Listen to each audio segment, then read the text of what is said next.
Empower Her podcast.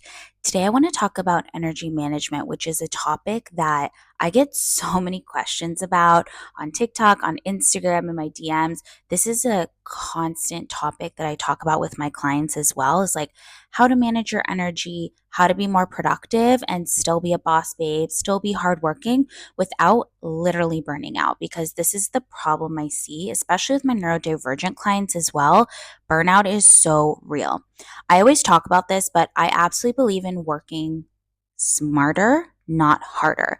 And so many people in my life, I just see working harder and harder and harder rather than understanding how their energy works, how to manage their time better. And then because of that, being able to actually have more time for things that they want and work less, right? Like we don't need to do the most. I constantly see this, and not just with work as well. It's like, oh, I just need one more hour of a workout. I just need to spend 30 more minutes job searching. I just need to send three more emails. It's totally okay to be ambitious, but when your ambition is causing you to burn out, is causing you to feel stressed, is causing you anxiety, is it actually serving you? Is it actually serving you? Is that extra money worth it? I don't think so, right? But I believe that you can be rich, you can have your ideal career, you can do all the things while still not being burnt out. So that's what energy management is. So, by understanding your energy, you'll be able to do the same amount of work or even more, but in less time because you're managing your energy. So, therefore, because you'll have more time for other things, you'll be able to rest more, relax more, and do things you love, which newsflash, if you're doing the things you love and have time for rest and self care, you will then have more energy to do the work, therefore being more productive. So it's just a beautiful cycle that goes around and around and around.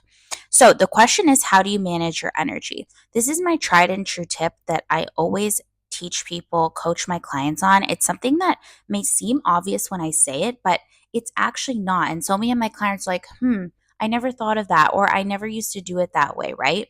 So, the first thing you're going to do is you need to figure out what time of day you have the most energy. Some people are night owls, some people are morning people, some people are more active in the afternoon. Understand what time of day you have the most energy, okay? And this is super important because unfortunately, the world is built for the 9 to 5. So, but not everyone has energy from 9 to 5, right? When I worked in corporate, I had a lot of team members who were really creative, etc. They worked better at night, and I had no problem with them doing less work during the day and then doing more work at night, as long as, of course, the deadlines were met. So that's just something to consider. Me personally, I have the most energy between 12 to 5. I'm not a morning person. I don't wake up super late, but I just need time to wake up. I need a couple hours to get myself together. I'd rather work out in the morning or eat breakfast or, do laundry, other things like that rather than work. And then from 12 to 5, I'm super active, but I'm not a night owl either. I was never someone that crammed, studied at night in college. I was never someone that liked to work late. For me, it's in the middle of the day. Okay. After you figure out when you have the most energy, you need to figure out when you have the least amount of energy.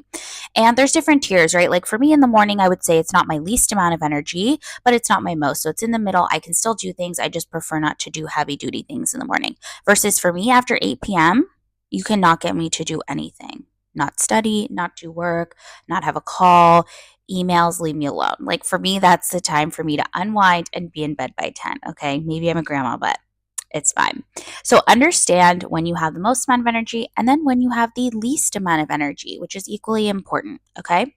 Then the next step is look at your tasks that you have throughout the day, whether you work at a 9 to 5, whether we're talking about, your work at home that you need to do, whether you're an entrepreneur, it doesn't matter. Look at all the tasks or things that you have to do and categorize them into low, medium, and high energy tasks. Okay. So, something with low energy is something that requires not a lot of energy from you, something that you can do even if you're tired or even if you feel like you're burnt out, right? Medium energy is requires some energy, but it's also something that you can do kind of in the middle. And then tasks that require a higher amount of energy are the tasks that require your focus, your creativity, whatever it is that requires a high amount of energy, label those tasks as such. For me personally, Emails, admin work, that's like medium to low energy. I don't really require a lot of it. Coaching calls, on the other hand, or recording my podcast or creating content, that's high energy. So I always do those. Typically, if I'm recording a podcast or a video, it's usually around 1 or 2 p.m. because that's when I have the most energy. That's when I feel good. And that's when I'm able to do it, right? Versus like emails, I'll send emails or respond to my clients in text or on chat at 5, 6 p.m. when I have a lower amount of energy, right? And then in the morning as well, I'll do my emails in the morning. So I really have looked at when I have energy and what works for me. And then based on that, I've created and allowed myself to do those tasks. Now, of course, if you work in corporate or you work in a company, you can't always decide when you're going to do what. But you can say, look, maybe I'm in a creative role and I want to put our brainstorming meeting not at 10 a.m., but I want to put it at 1 p.m. because that's when I have the most energy. Or on the opposite, maybe you're a morning person and you want to have your brainstorming session at 10 in the morning and then you'd rather do emails and admin later on. Again, it's not a perfect science. If you work at a company, of course, sometimes you have to send an email when you have, higher amount of energy and you'd rather do something else or vice versa. But in general, you can start to look at your day and do it accordingly, right? So for me, let's talk about home tasks as well, because I think that's just important. Cooking is something that requires medium or a little bit higher energy for me. So that's not something I'm going to do at 6 or 7 or 8 p.m. at night. Versus doing laundry for me is something that I can easily do. I just stick it in, put it in the dryer, right? So that's something I can do super late. So even tasks at home are something that I look at and see what are those different tasks, what requires low, medium, and high energy, and then from that being able to create a practice for myself that actually works, right? Now, this is my tried and true tip, is understanding how your energy works. This has changed my clients' lives. Once they finally realized where their energy lies and then tried to do tasks accordingly, this makes such a big difference. A really good example is I work with a lot of career coaching clients, right? So they're trying to find their new career, they're job searching, they're creating, their resumes, they're updating their LinkedIn's, they're applying to jobs, networking, right? Typically that requires most people a high amount of energy. So I would get clients that are saying, oh, I got home from work and I just didn't have energy, or it took me so long to edit my resume when it should take 10 minutes, right? I'm like, okay, but do you have a lot of energy when you come home from work? And they say, no, I don't. And I say, okay, so then why are you doing a high energy task when you have low energy? And, they usually look at me like, I guess I don't know why I'm doing that. So I'll say, okay, do you have more energy in the morning? And then some of them will say, yes, I do. I'm like, okay, can we wake up a half hour earlier and then edit your resume in the morning? And they're like, yeah, I never thought of that. And I'm like, okay, let's try that out and see how it works. And it ends up working, right? And this can be, really specific depending on the client. It could be the opposite. They're doing it in the morning, they should be doing it at night. Maybe it's better if they do it on their lunch break. There's a whole slew of things we could talk about, and it's going to depend on the individual person. But that's why it's so important to understand your individual needs, because everyone is different. Not everyone is like me, who has the most energy from 12 to 5, right? Some people, again, are night owls. Some people have more energy in the morning. Some people can't relate to the fact that after 8 p.m. I don't do any work, because some people do all their best work after 8 p.m., right? So it's about understanding your personal energy, and then according to that, making sure that you're able to align your tasks to your energy.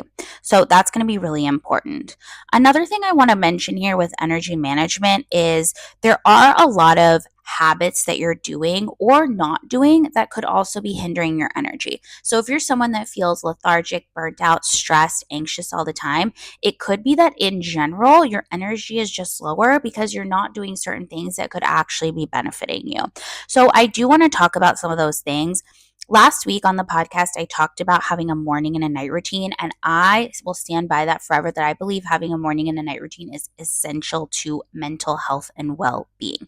It is absolutely essential. So if you didn't listen to that episode, definitely go listen to it.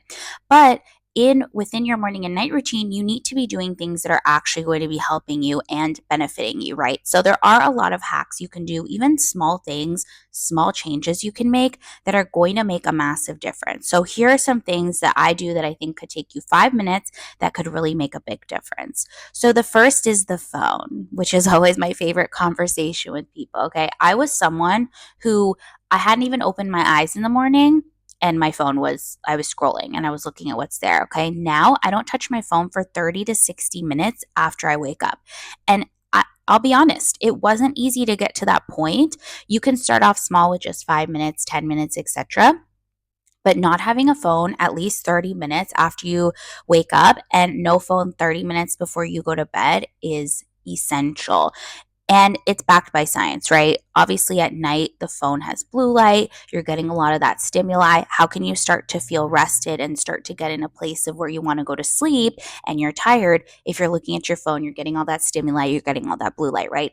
In the morning, your cortisol spikes naturally, right? But looking at your phone and looking at all those extra things and stimuli is going to spike it even further. It's going to cause you stress and anxiety versus if you were to do some sort of nervous system regulation in the morning that would actually help you. And then to kind of go off of this, the blue light as well, like it would be really good to not have blue light at night. So an hour before bed, you can wear blue light glasses. I wear blue light glasses actually all day because my eyes are very sensitive because I look at my screen all day. I'm on my laptop, on my phone. So blue light is really great. You can set your phone to have the blue light turned off on your phone. I have it on my iPhone, and I think at like 9 p.m. it turns off automatically so that it's like there's no blue light. So even if I do look at my phone after 9 p.m., I'm not getting that constant blue light. So that's really important. And it's just going to help you get more restful sleep, right? Like if you're tired and lethargic and burnt out, we really should be looking at, are you feeling rested? Are you getting enough sleep, right? And another thing, which I just mentioned, but I want to talk about is nervous system regulation. So a lot of times when we're burnt out, stressed, etc., we have a dysregulated nervous system. So if we can swap out the phone, let's swap out the phone for 5 minutes of nervous system regulation before bed and when you wake up. This is going to help you calm your nervous system, not just in the moment when you do it, but long term as well. So the more nervous system regulation you do, the calmer your nervous system is going to be as a whole, not just in the moment when you're actually doing it. So that when you do have a stressful situation come, so that when you do deal with something, you're going to be less stressed. And this is going to help with your energy because if you're constantly stressed, your cortisol levels are going up and down, you're out of whack. That's why you're feeling stressed because when your cortisol dips, that's when you're going to feel tired, lethargic, and your burnout is going to be even higher.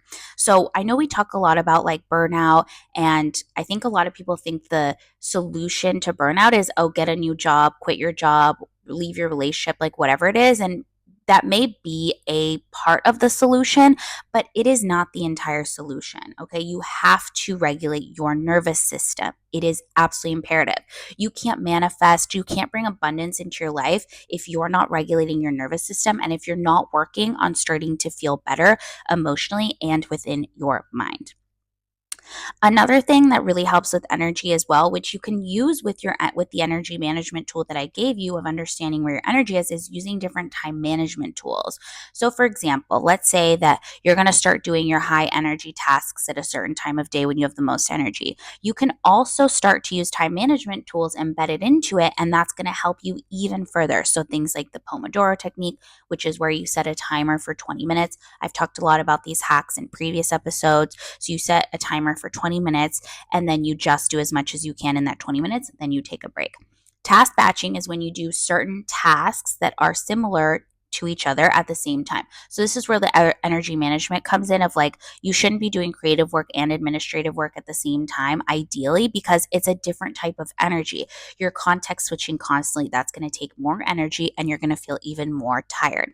Habit stacking is really great as well. So at night, let's say when you have some energy and you're doing housework, do the laundry and the dishes together, right? You put in a load of laundry, then you do like an hour while the laundry's going. You just, for 60 minutes, just clean the apartment or whatever you have, right? So these are different tactics that you can start to implement that are really going to help you with your energy and really get to a place where you can start working smarter, not harder. Because again, notice I didn't tell you to do less, right?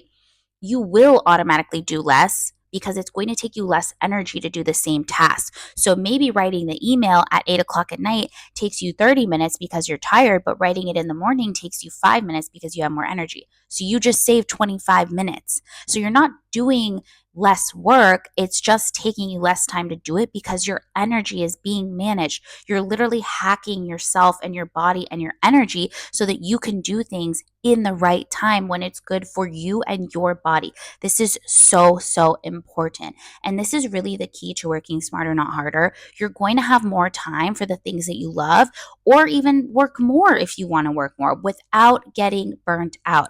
I just don't believe that you need to work 14, 16, 20-hour days to be successful. I just don't believe in that. I don't subscribe to that. You can still do all the amazing things you want to in your life without feeling burnt out and stressed out all the time. You just need to manage your energy better. And these tips will definitely help you do that. Okay? And once you do that, you're going to be able to create the life you want. That's what I've seen across the board. Absolutely. So take these tips, let me know how they work. I'm super excited to hear them. And I just wanted to remind you all before we close the episode as well that I have opened up a one-to-one coaching container. It is 3 months where you'll get to work with me one-to-one and also have availability from me Monday through Friday to chat with me, look at all your documents. We can do career coaching, empowerment, whatever you need support on. I have a coaching container for you. So I'm going to put it in the show notes. But of course, you can reach out as well on social media or email if you're interested in that. And I do complimentary 20-minute calls with all people, anyone who applies to work with me, so we can have a chat before you commit to anything. So let me know if you have any questions about that.